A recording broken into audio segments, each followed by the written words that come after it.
c'est comme une arme contre la précarité structurelle. Ça permet à chacun de choisir ses conditions de travail, ça permet à chacun de refuser les abus économiques les plus criants.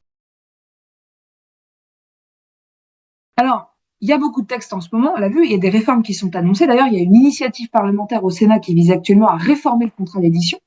Mais j'ai envie de dire que tant que cette précarité structurelle du statut n'est pas traitée, on pourra modifier, on pourra ajouter 50 articles de plus au code. Ça ne changera absolument rien du tout. Alors, pour finir sur le code de la propriété intellectuelle, il y a peut-être aussi une réflexion à mener sur la façon dont les relations collectives pourraient être une source de rééquilibrage des relations individuelles. D'ailleurs, c'est ce qu'avait tenté de faire le ministère de la Culture après que le rapport Racine a été publié puis enterré. Ça a été de confier au dialogue social, au dialogue collectif, la mission de compenser ces déséquilibres individuels.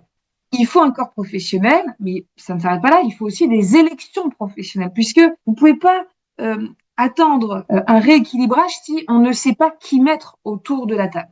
Alors, on a un ministère de la Culture qui entretient cette fragilité en refusant d'organiser des élections professionnelles pour les artistes-auteurs, puisqu'il choisit lui-même les interlocuteurs qu'il veut à sa table. Et ça aboutit à quoi? À une crise de représentativité, à une montée de tension, parfois même à une violence. Donc, on fait un double constat. Les contrats, le collectif ne protègent pas suffisamment les auteurs. Il faut penser évidemment à réformer les relations individuelles, mais ça ne suffit pas. Il faut penser à renforcer les relations collectives, mais ça ne suffit pas non plus. Et donc, si les deux sont quand même à prendre en considération, il y a un troisième axe qui est celui de renforcer la protection sociale des auteurs. Et puisque ni les contrats ni les relations collectives ne suffisent à protéger les auteurs, le levier à activer, c'est la protection sociale.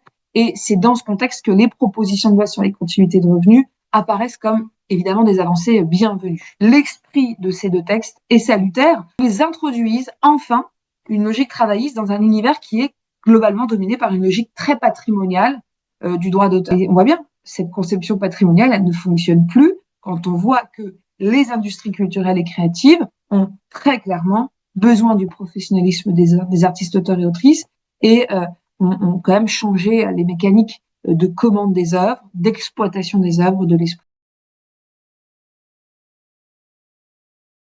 Il faut donc aller vers une logique plus travailliste de la création. Il y a des personnes qui font cette activité à titre professionnel qui ne sont pas assez protégées et ceux-là doivent être considérés et identifiés en tant que travailleurs. Donc reconnaître la dimension travailliste, c'est tout simplement reconnaître que le travail créatif, il est discontinu, il est en dents de scie. On a besoin de temps de réflexion, de temps de recherche, de concentration, de vérification. On a besoin de tester ce qu'on veut mettre en œuvre. Donc, reconnaître la dimension travailliste, c'est ça. C'est reconnaître que le travail de créatif prend du temps et que, justement, il suppose une continuité de revenus pour permettre la maturation des œuvres, la réflexion intellectuelle. Entre deux engagements, entre deux projets, on doit pouvoir être protégé. Moi, ça fait 20 ans que j'étudie les mouvements et je crois que c'est inédit, en fait. On a vu les états généraux de la bande dessinée en 2015 être vraiment dans le secteur du livre un lancement d'alerte inédit et il s'en est suivi toute une réflexion. On a vu des grèves d'auteurs, on a vu des manifestations d'auteurs, des réunions d'auteurs. Depuis une dizaine d'années, un mouvement collectif inédit se structure.